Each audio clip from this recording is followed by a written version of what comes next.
I actually like getting to the end here. So I'm round 17, round 18, definitely 19, 20. And actually, people talk about scrolling down.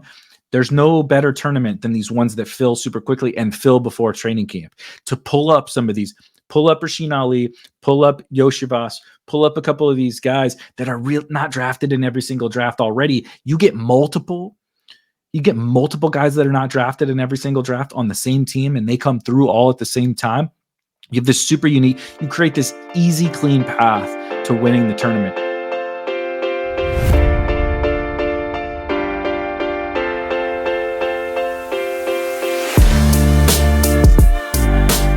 All right, guys, we are on the clock in a whole bunch of slow drafts. We're in Best Ball Mania, we're in the Eliminator, we're in the Puppies, we're in the Drafters tournaments, the Pit Bowl, everything. So let's get down into how we're picking and choosing who to select in all of these different slow drafts. Let's start over here with Underdog. First one at the top of my list, as you see here, little Eliminator draft. Let's check out how we are sitting on this team in the 14th, 15th round. Well, this is pretty straightforward. We went pretty extreme zero running back here with Jaylen Warren as our first running back, loaded up elsewhere. We got to close out with 5 running backs on this team. So we're going to take a couple of quick running backs, just look at our exposures to see if anybody stands out specific to the Eliminator. I think Eli Mitchell at a really low exposure in the Eliminator. And then down at 3% Braylon. Don't have much Braylon. We're going to do Eli Mitchell and Braylon Allen. You see here, I have my exposures set to show how much I've drafted this player with my quarterback 1, with my tight end 1, and then with my first 3 picks. And then, of course, overall, my exposure to the player in this format. I have not taken as much of a couple of these guys. And so this is the perfect team. We're in need of a whole mess of running backs, and we're going to have to reach a little bit on them because we backed ourselves into it. Sometimes that's how it goes in the old zero running back streets. Not my favorite team I've ever built here, but we did just discuss on a recent video, myself and Ben Gretsch, deep diving on the Eliminator about how extreme zero running back is really powerful in that format. So that team is putting that to the test. All right, Puppy 2 time. Let's check this out. And 2-5-5-1 sitting at the end of the 14th round.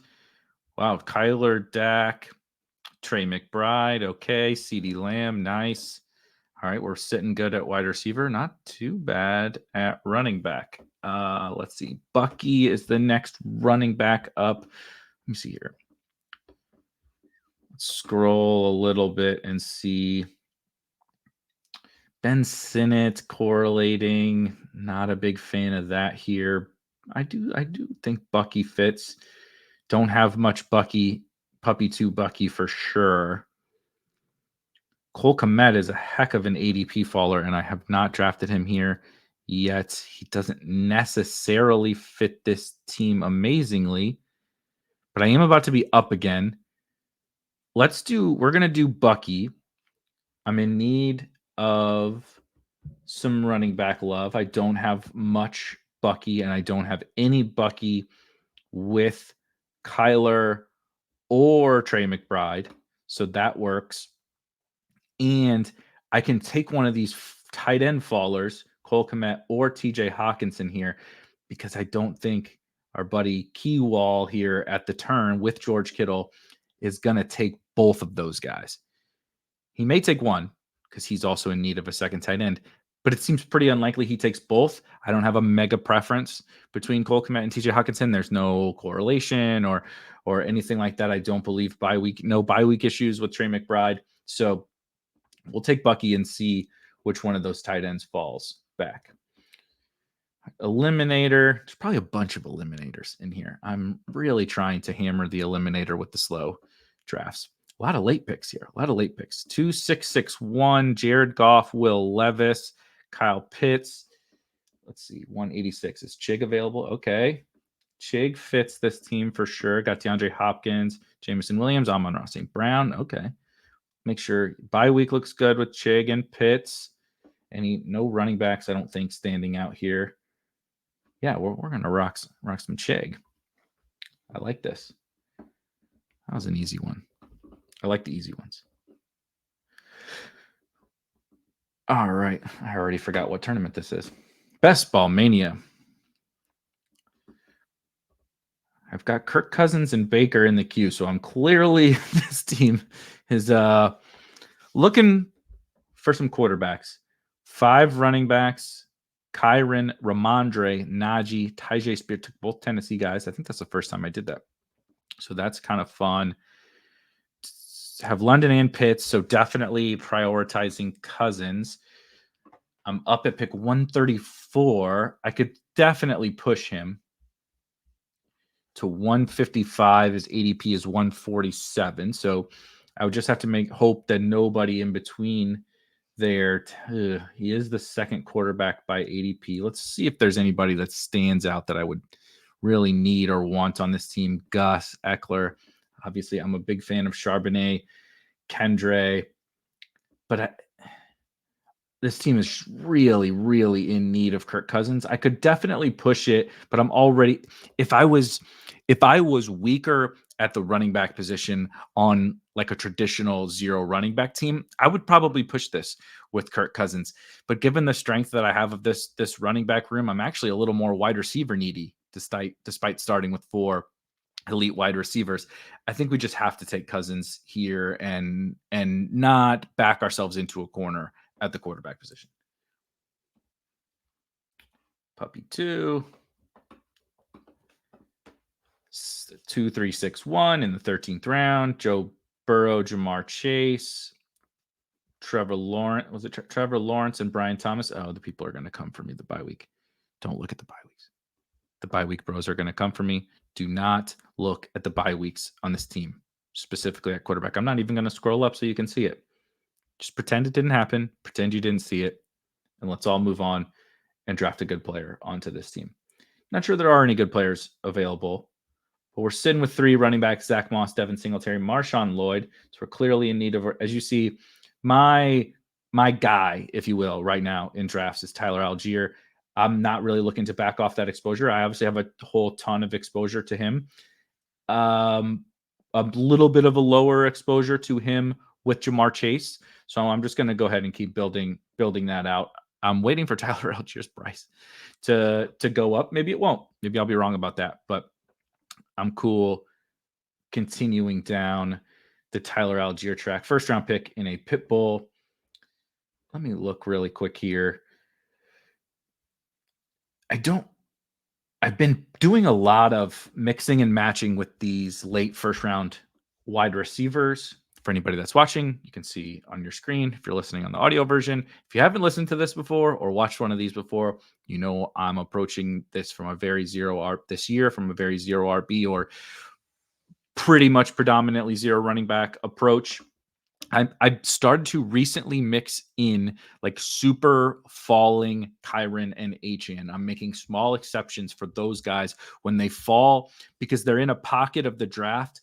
Like if I scroll down a little bit here, so you see Achane goes generally 24th, Kyron goes 29.5. When they kind of fall down, Tank Dell, they'll fall sometimes past Tank. You get in a wide receiver heavy room. You get into this little pocket, and I'm already drafting so many combinations of all those early wide receivers that I'm gonna mix a little bit of those 2 running backs specifically, but I don't want to sacrifice my super early wide receivers. I'm gonna take Puka. I'm trying to be a tick light on AJ Brown.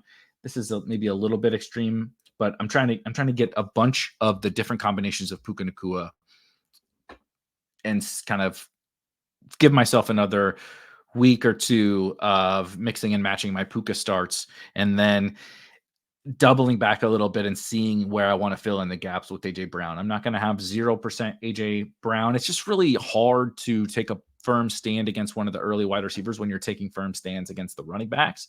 That's honestly something I'm figuring out as we go. I'm figuring out that I don't love AJ Brown as the 8th overall pick. It's fine, but I think he's more of like my 11th or 12th, right? So I naturally have Puka and Garrett Wilson a little bit more than him, and then I get London and those guys at the 1-2 turn a little bit more. But I'm trying to figure out how AJ Brown fits in, because as I've done 400 something drafts so far, or I'm in the midst of doing 400, 500 drafts already, I am finding out that it's not that easy to pull out a wide receiver when you're already pulling out those running backs from your early round selections. So I believe this was a best ball. No, eliminator. All right, eliminator. 1, 2, 4, 1 at the 9-10 turn with Ramondre and James Conner. Okay, fun, good eliminator running back room start. Anthony Richardson, Puka, Marvin Harrison, Christian Kirk, Terry McLaurin, George Kittle. So I do have a bunch of Mostert in the eliminator, and I want a bunch of Mostert in the eliminator. I think I'm gonna go there. You see, 0% Raheem Mostert. That is with Puka Nacua in the that's in BBM. Sorry, forgot to switch over my exposures to the eliminator. Let's double check and see how that goes. Okay, so it's the opposite. I should have I'm way underweight what I want to be on Raheem Mostert in the eliminator, like by leaps and bounds. So especially now he falls to pick 107. We're scooping that one all day, every day. Puppy, 13th round, CJ Stroud, Gene Daniels, Najee, Javonte, and Kendre Miller. Another Trey McBride team. Kirk Cousins at the top of the queue, but no Atlanta here. Let's see. I wonder how many times I will draft Tyler Allgeier on this. Let's see if we can count how many times I draft Tyler Allgeier on this particular stream. I told you I'm trying to just hammer him right now in drafts, especially in 0 running back drafts. So he's probably going to be, he's my most drafted player overall. He's probably going to be my most drafted player on this if we keep landing in these 13th, 14th round selections. All right, Puppy 2, solid at running back, 6 so far. You see another Allgeier team. Actually, looking more so like a running or a wide receiver selection here. Let's see. Javon Baker is nice. Don't have any Javon Baker here with who's my quarterback one? Jared Goff. Interesting. No Javon Baker with Jared Goff. No Javon. And they happen to play, as you see, in week 16. Oh, no, that's Roshan Cheese. No, that's right. He plays Buffalo. Javon Baker plays Buffalo in week 16. Who's on? Ray Davis. Okay, we got Ray Davis. Not a big deal on that correlation. But I do think Baker is my highest ranked player here. Fits the team for my 6th wide receiver. That's where we're going. Boy. The slow draft grind, slow draft hell is starting to get to me. We're on the clock in a lot of drafts. It's painful to make it through all of these picks. I'm sure you guys are feeling this. I don't know how I feel about capitulating to the slow draft bros this summer. It's making me feel better about getting all my drafts done. It's not making me feel better about living my life and keeping my sanity. That is for sure. You see, I'm clearly trying to set up my guy Eric All here. James Conner, Gus Edwards, Kendre Miller, Tyler Allgeier. Tight end looks good. Quarterback looks good. Oof. Running back is a tough scene. We'll scoop a little more Eli Mitchell here. Back to a BBM draft. Tajay at the top of the board at 118. That's nice. Ooh. I don't have a quarterback on this team. So that's a little rough. All right. Herbert, we're set. Herbert looks fine. Is Lawrence available? No, of course not. Geno, we're going to probably be late round QB in this, right? Tua is the next quarterback available. I feel confident. All of these guys, the 2 drafters at the turn, have two quarterbacks. They probably don't have, neither of them have Jalen Waddle, correct? So no Jalen Waddle and no need for a quarterback between the guys there. I'm comfortable pushing Tua with my Tyreek to the next pick and just scooping this Tyjae Spears value. He's another guy I'm drafting quite a bit of. And let's see if we can get Tua on the comeback there. Another BBM. Clearly in a need for running back, since I have already loaded up the queue with 3 running backs. Another pretty simple one, Kendre, my guy. I do want to check these exposures really quickly. I'm significantly, is there any reason to take so Lloyd does correlate a little bit better, and I have Justin Jefferson. I'm not going out of my way too heavily to correlate the running back with the wide receiver. I think ultimately, and our guy Billy Jones and Hacker, the CTO here of Spike Week, builder of all of our tools, like the tools you're seeing on your screen right now, did some awesome work about the types of players that make the most sense in correlating them for the playoffs. We always talk about correlating week 17, but we never really talk about, does it actually help you to correlate Marshawn Lloyd with, Justin Jefferson or TJ Hawkinson? And we really want the game to be sped up. We really want the game to be not just high scoring, but have the types of players that are benefiting from it being high scoring or can play into it being high scoring. Right? Justin Jefferson certainly can be that. Tyreek Hill, Achane, these big, it's not always just the big play guys. It can be other wide receivers or pass catchers as well. But if, an AJ Dillon type running back is not actually, the correlation with him is probably super negative on the other side. If AJ Dillon is out there getting a bunch of extra work, grinding out the clock, he's not ripping off 80-yard touchdowns, and he's also probably not benefiting a ton.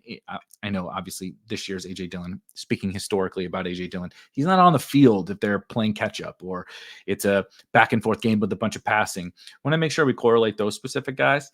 That being said, as you see here, I do have a whole bunch of Kendre, and I have a whole bunch of Kendre with all these different players that are on this team, whereas Marshawn Lloyd does correlate with Jefferson and does correlate in week 15 with Seattle. A little harder for me to see than when I'm that blue. I'm gonna have to change that blue. But I think we're gonna double back for Marshawn Lloyd here on this specific team. Eliminator.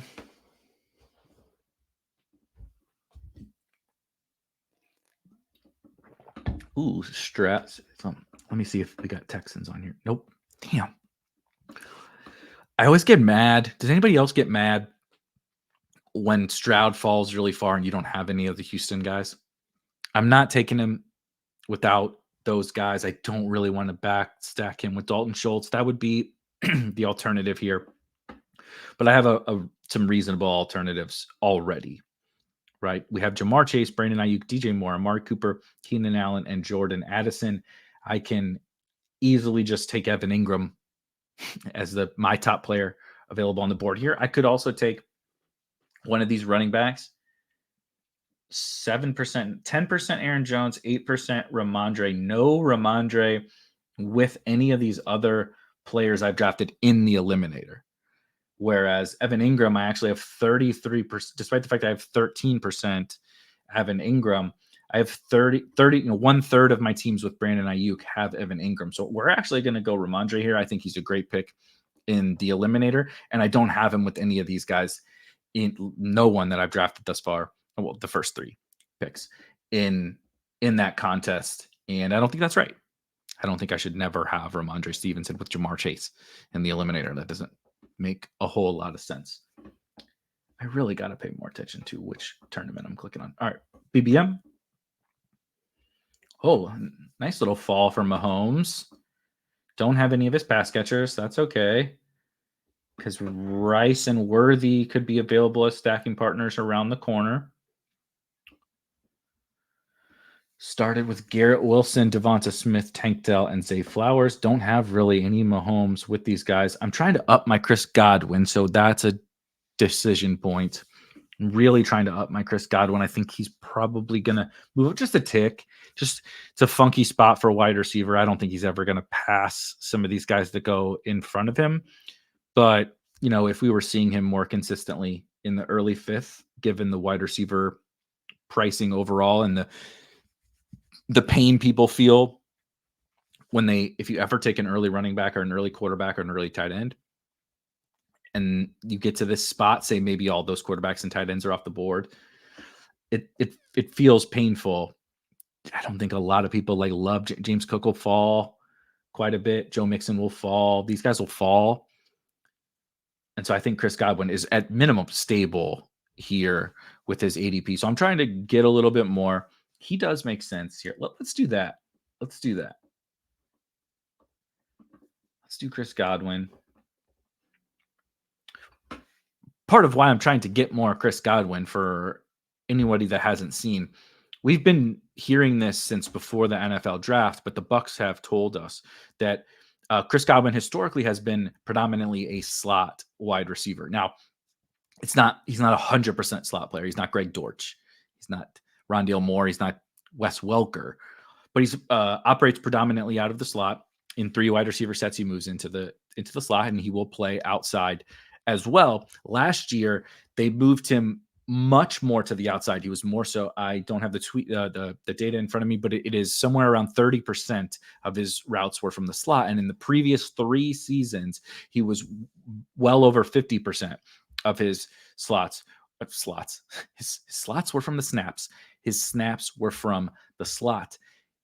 If you go back and look at his production before. Also look at his production down the stretch. If you want to make the case that he is falling off, his production actually got better down the stretch of last season, and now he's moving back to the place where he really thrives. It's also where it's not just where they happen to have played him before. That's where his skill set is the best. He's much more of a yak player, over the middle of the field type player, in tight spaces, mashing up with linebackers and safeties. That's where he operates the best.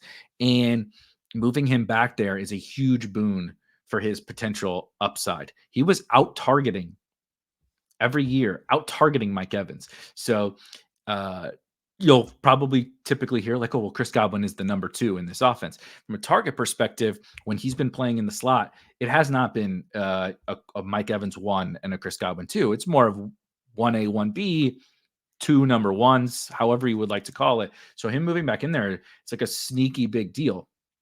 He's getting a little bit older, so that's part of the risk. I'm not saying we should draft him in the 3rd round, but given the wide receiver pricing that we have nowadays, once you get past Chris Godwin, and once you get past Chris Godwin in general, it's rookies that I like the rookies fine, but Xavier Worthy, Lab McConkey, Brian Thomas,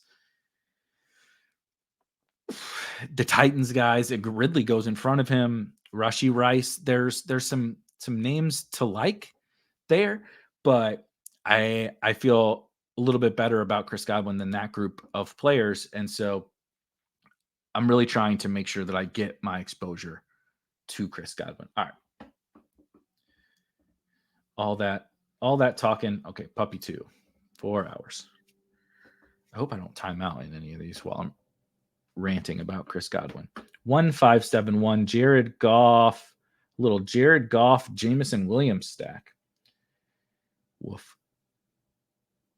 Running backs, Tyjae, definitely 0 running back team. Tyjae, Trey Benson, Chase Brown, Tyler Allgeier, Chuba Hubbard. That's not bad though. With what did we say? Jake Ferguson. We're done at wide receiver. Got 7 here, and they're obviously really good. Jameson Williams is the 7th wide receiver, or they're really expensive. We may differ on really good. So running back, quarterback, tight end is certainly what we're looking for here. Let's look at quarterback really quick. Oh boy. Bryce, Chuba, Drake May. Ugh, yikes. Okay. Let's see here. Justin Fields would fit this team, or Russ if you prefer. Technically could do Bryce, but that's it really in terms of my quarterback stacking options, unless we take a late tight end and pair him with one of these quarterbacks, if that's even available. Levis is gone, right? Yeah, Levis is gone. So Daniel Jones and Theo Johnson, good Lord. Bryce Young and Jatavian Sanders or Tommy Tremble. Drake May and Hunter Henry's gone. Correct. So nothing there. Bo Nix and Greg Dulcich. Jesus. Derek Carr and Juwan is interesting. With the Juwan, that might be what we target here. Look to get a little backdoor Derek Carr and Juwan. Unless I just take unstacked. The other thing I've been trying to do lately is not force those backdoor quarterback crappy tight end stacks. Now, I do think Juwan Johnson is a totally fine option to do that with, but I also don't love Derek Carr. So Daniel Jones also could make some sense on this team, especially if we're truly worried about Daniel Jones getting benched. Jared Goff's week 5 bye is nice. I think we might look to wait one more pick at quarterback and probably take Daniel Jones and just roll out naked Daniel Jones. If I really truly want to throw Theo Johnson on there at the end, that's fine. But I do much prefer likely Jonnu Chig. So I guess the question is, those guys will be gone if I wait on them any longer. Likely correlates with Zay and creates another little level to our Nico Collins, Zay Flowers, and Isaiah Likely. That's pretty interesting because let's say Nico Collins is the winner of this Texans wide receiver room, which is the bet I would make as well. He is this alpha wide receiver for the Houston Texans. Zay Flowers is Zay Flowers, but in this situation, Isaiah Likely would be, we're assuming something, he emerges in some form or fashion, but most likely how that happens is that Mark Andrews is out. So if I pair Zay Flowers plus Isaiah Likely, I'm assuming Mark Andrews is gone, which benefits two different people on my roster and creates this fairly unique little week 17 correlation with Nico, Zay Flowers, and Isaiah Likely instead of forcing Mark Andrews. We've also, if we're removing Mark Andrews, that doesn't kill Lamar Jackson, but it's a small ding. So we don't have Lamar Jackson. We set up something different here with a Jameson Williams and Jared Goff stack. I think we're gonna go with Isaiah Likely here. I like that little bet there on a benefiting from multiple players if something were to happen to Mark Andrews. All right, eliminator. Got to pick up the pace here, huh? 1461. Okay, we're wide open. Is Allgeier available? You bet your you know what. Tyler Allgeier time. Come on down.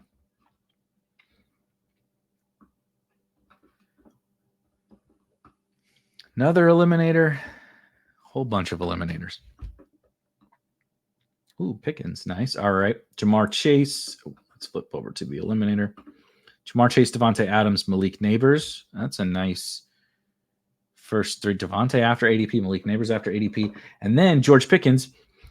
When you get the fallers that come to you, like is happening right here, no matter how you feel about Devontae Adams, no matter how you feel about Malik Neighbors, and no matter how you feel about George Pickens, taking those guys just a couple of picks after ADP, not only is it more likely to be unique for your tournament that you're drafting in, your opponents probably have this group of players less.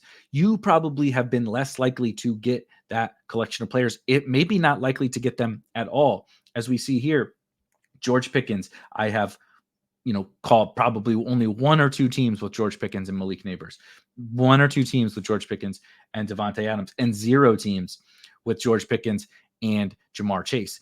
And so, I mean, I definitely don't have all 4 of these guys together, but they all felt just a few picks, right? You don't need to get massive sliders to create these unique combinations. Just a few picks of ADP value, a few picks of a guy falling, and multiple guys falling in a row. Like I said, no matter how you unless you were just firmly against them. I think that the benefits of that unique first 4-person start, both for your own portfolio and the fact that our opponents don't have it very frequently, if at all, it outweighs kind of our player take on that situation. All right, let's get a couple more here and then pivot over to drafters. you can see something I'm trying to prioritize a ton right now. Some of these late round Bengals. I take a ton of Chase Brown. I take a ton of Zach Moss. Actually, don't take a ton of Joe Burrow. T. Higgins, so Jamar Chase. I just take when he's the best player available there. But this team certainly needs some running back love. David Montgomery and Zamir White. I also think Trey Benson is a nice fit here with those two individual running backs. A little more stable floor, projectable volume, confidence in what we're getting from them, whereas Trey Benson is a little bit more of an upside shot. And I think that blending those profiles together is nice. Gosh dang it, I really got to make sure I remember. One of these times I'll remember to double check which tournament I'm drafting for. Excuse me. Refresh. Okay, so this is we just drafted Raheem Mostert in this. And okay, Rashid Shaheed is interesting because I'm actually not terrible at running back. We have Anthony Richardson. We have George Kittle. Shaheed doesn't necessarily fit, but this is the eliminator. So I'm trying to think. I have almost never drafted Rashid Shaheed. I'm really trying to get my exposure up, though, to some of these other guys. And I don't have almost any Javonte with any of these guys. I don't have much Tajay with any of these guys. Let's see here. Ramondre, Connor, Mostert. Let's get Tajay in here. 5% in the eliminator is bad. My exposures in the eliminator I'm not content with right now. So I'm really honing in on that in terms of who I'm selecting there. All right. 2 Jaden Daniels, Brock Purdy with Evan Ingram, Joe Mixon, Jalen Warren, Tajay Spears. Okay. Goff fits, but I already have Daniels and Purdy. Daniels with McLaurin, Purdy with Debo. Okay. We took all right. So we still have that week 17 stack. Little Purdy, Debo, Amon-Ra on the bring back. Jaden Daniels with Terry McLaurin. 5 wide receivers.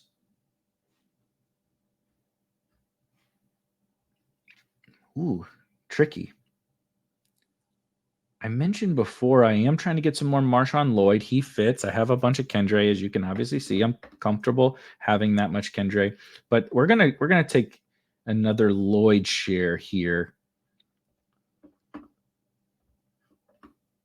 because I'm just not quite.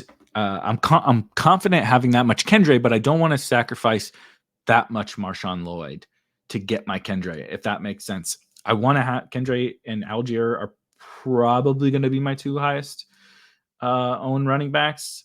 Them, Chase Brown, some of these guys are all in contention to be there. But the trickle-down effect of taking those stands on those guys is you end up avoiding some individual players that you didn't necessarily want to avoid. Right? That's the issue that can sometimes be taking player stands is not just, okay, I'm avoiding I don't want to have a whole bunch of Nick Chubb. I don't want to have a whole bunch of Gus Edwards, but I also end up with not a whole bunch of Marshawn Lloyd, and that was not my intent. So I'm really honing in on those kinds of aspects, making sure I'm not unintentionally creating stands that I did not want. And that is kind of one of those circumstances there. All right. See, here's an example of I took a Kyron Faller. I don't have much of that, but little Kyron Puka start here with Drake London. That's nice. Take the Kyron fall. After taking Kyron, though, I want to make sure I stay on track at wide receiver. I've got a lot more Kirk than I do Amari. Let's do Amari.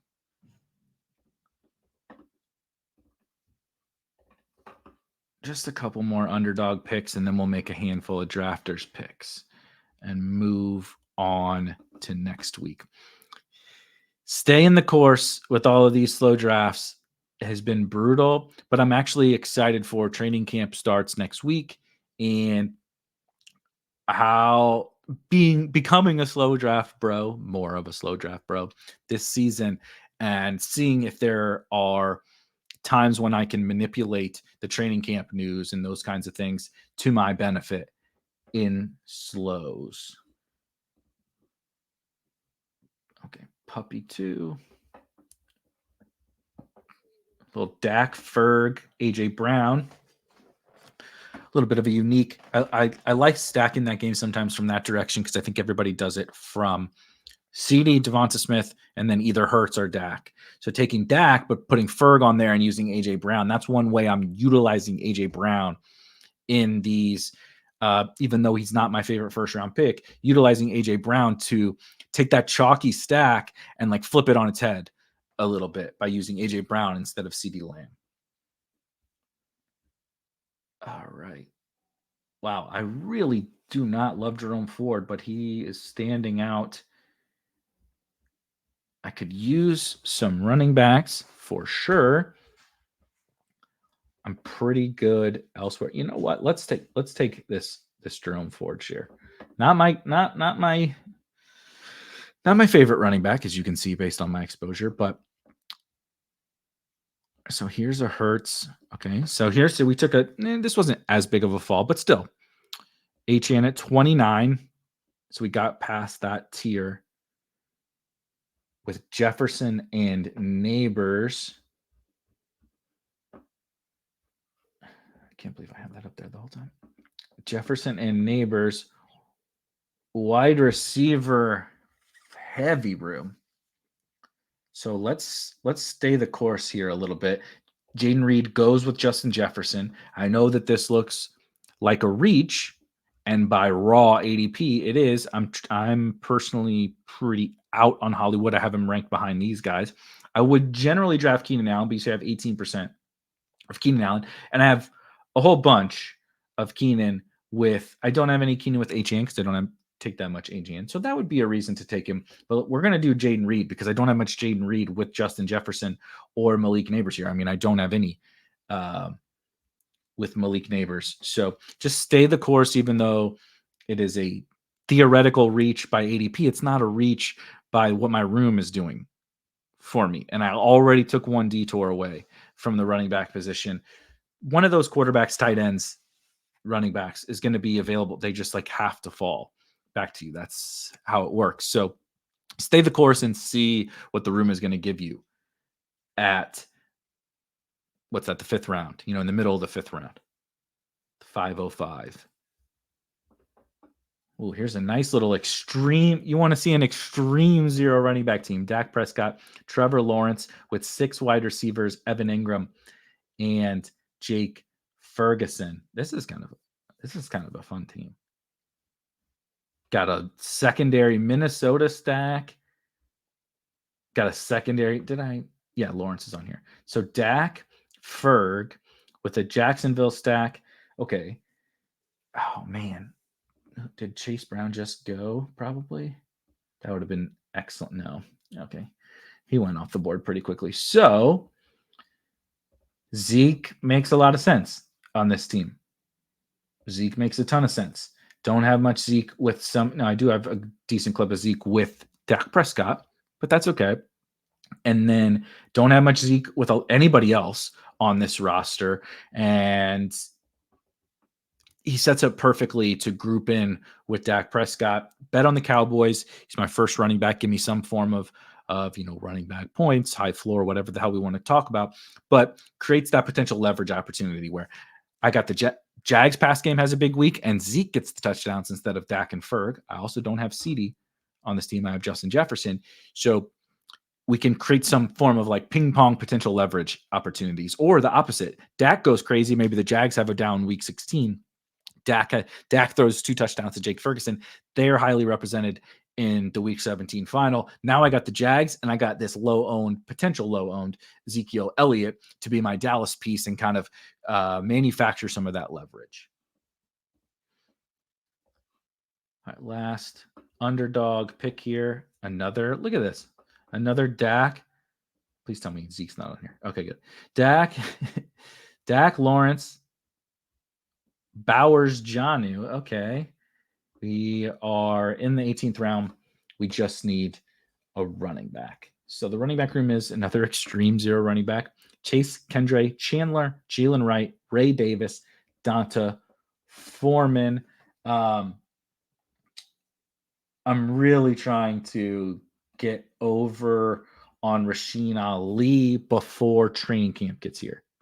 He is a player who was not getting a bunch of OTA and minicamp hype because he was hurt. But it was a bicep issue. I'm not saying he will it's impossible to predict who's going to get the major training camp hype, but I think it's extremely possible that he comes in and people are saying, oh, Rasheen Ali is competing for the backup job behind Derrick Henry. And all of a sudden, now he goes from the 18th round pick and he shoots way up like we saw with Braylon Allen. We see this. Braylon Allen goes from the last round to the 170s, like in 2 weeks, because the reports are really positive about that young player with a backup situation that we don't really know. Derrick Henry goes early in these drafts, and we don't really select another Ravens running back. Keaton Mitchell is hurt. He's not going to be getting hype. He's not even going to participate in training camp. So you got Rasheen Ali and you got Justice Hill. Justice Hill is just Justice Hill.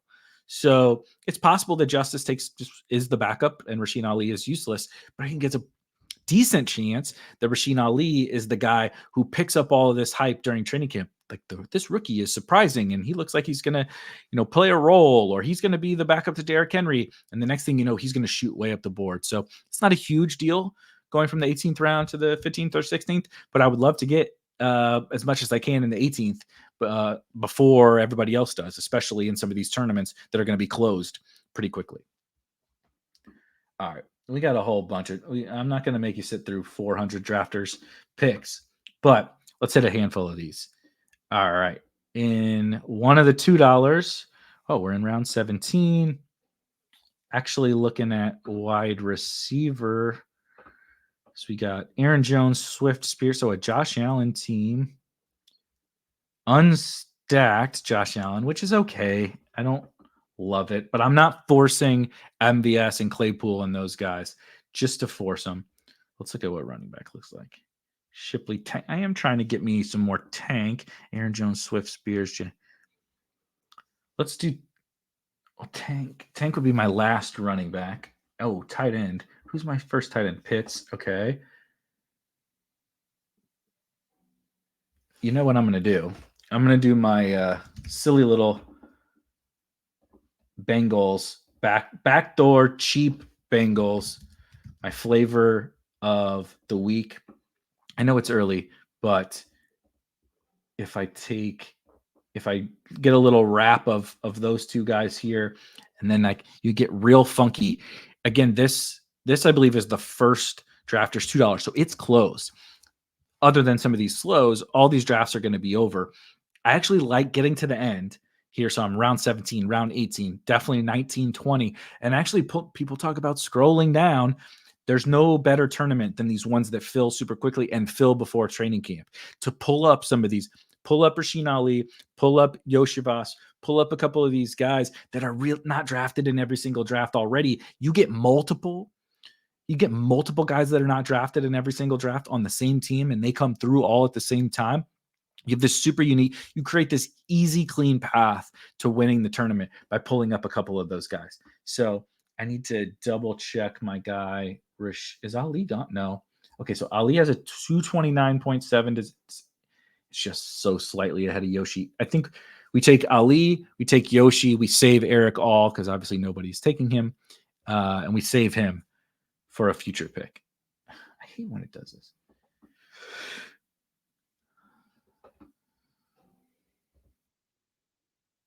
Let's take our guy, Rasheen Ali. start the pull-up process, if you will. All right, pick another 111. Super lame. I'm just going to take Garrett Wilson. Boring. I don't get unique on all of them. I don't get unique on every single 1-2 turn pick. But I will consider, pulling somebody up that's a little different. I mean, you see here, I took this one wasn't, but here, so on this team right here,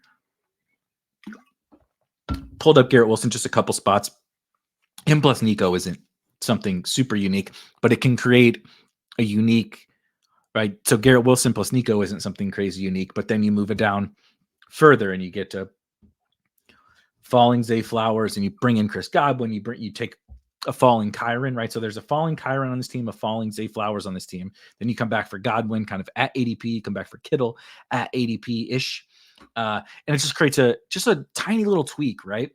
You pull up Garrett Wilson, people are like, oh, I got to create a unique start.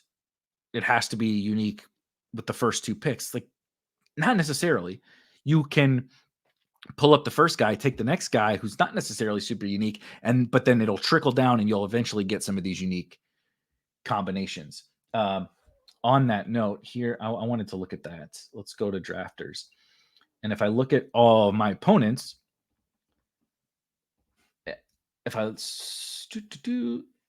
right. So my opponents that started with Garrett Wilson, let's just look down the board super quickly. All right. So they do have Kyron, but Nico's at 9%. So instead of taking Gibbs, instead of taking Marv, instead of taking Devontae, we got a slightly lesser owned Nico Collins with Garrett Wilson. And then, so he's 13% with Zay. But then where's Chris Godwin? 9%. So it's like a bunch of so exposure combinations amongst all these guys. When I look at Garrett Wilson and Nico teams, the combination of both of them across 141 teams, Garrett Wilson and Nico, there's one Kyron Williams team.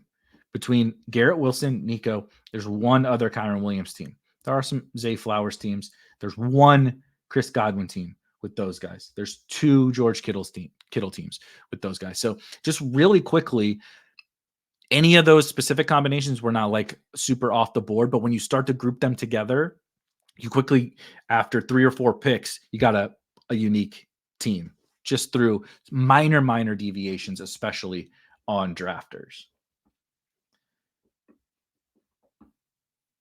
Now, with that being said, I can take, see this, what did I say earlier? It's nice or it's frustrating when you get on the clock and CJ Stroud falls into the 80s and you don't have any Houston Texans.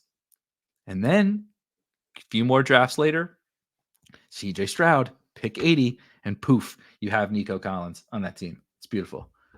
It's beautiful.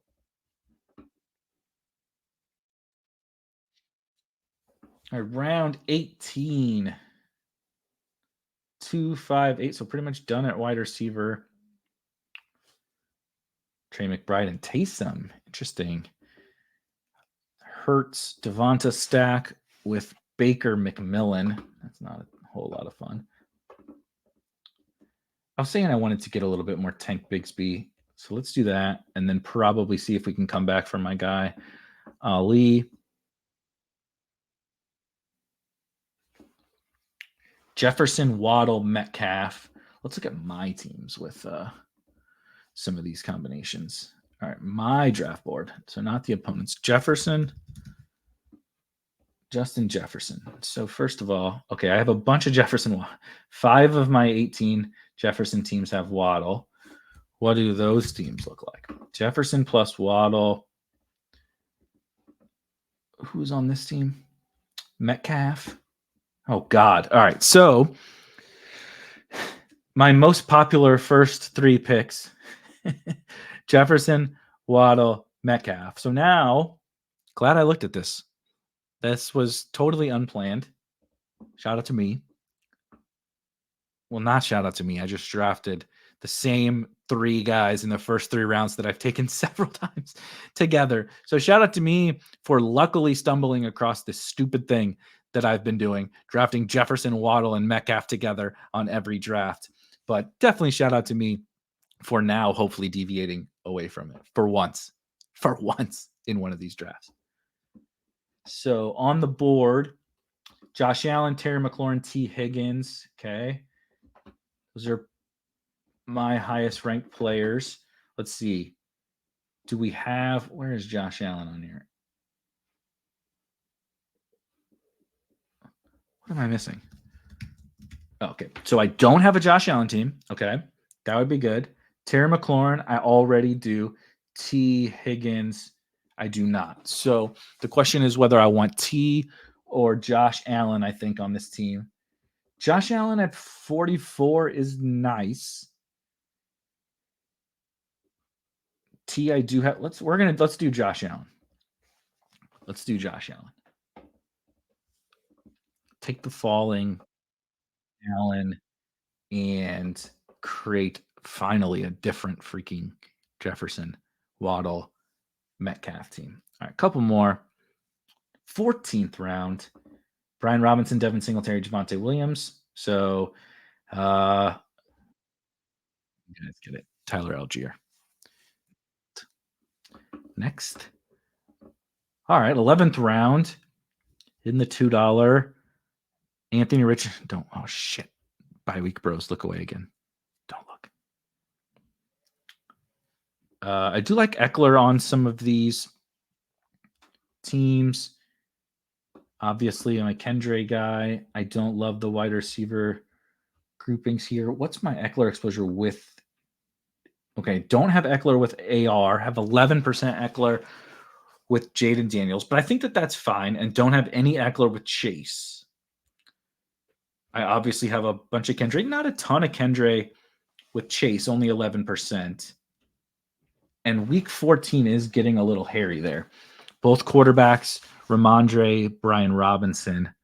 So let's do Kendre actually to help with the bye situation there. Just a smidge.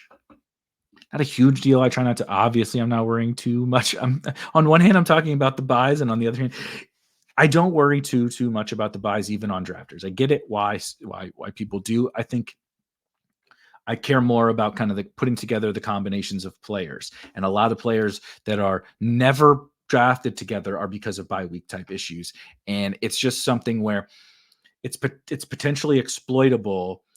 That if Anthony Richardson and Jaden Daniels are fantasy superstars, they could offset the fact that they have the same amount of buys together by just them. If they're the right combination of two quarterbacks, they can offset the fact that you take a 0 in week 14. Is that likely?